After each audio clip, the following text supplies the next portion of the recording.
Let's switch back to a bigger picture for the financial markets, and that is what's going to happen as a result of financial reform as it is proposed right now.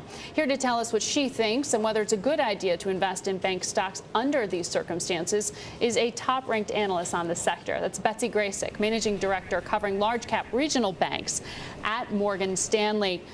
Betsy, good morning to you. Thanks for joining us today. Before we get into the ins and outs of reform, let me ask you about the climate. We're looking at LIBOR at the highest rate in 10 months. Some real concerns about lending starting to bubble up there. Are we looking at the makings of a liquidity crisis?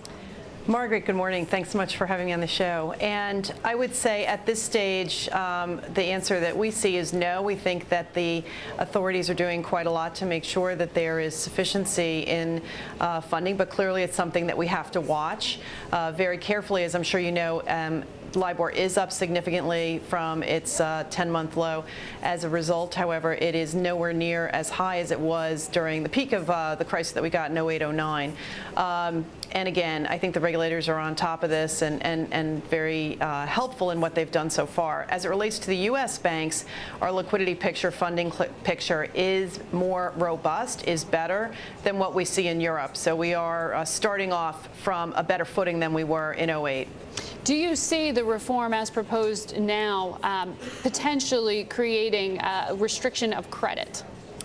You know, the reform right now is split. It's split between the House version and the Senate version, depending on which way they go. The answer is it could be possible. We do anticipate, however, that in the quote-unquote conference period now that we'll get as the Senate and the House meet and decide which pieces they'll take, we think they'll go with a more moderate approach.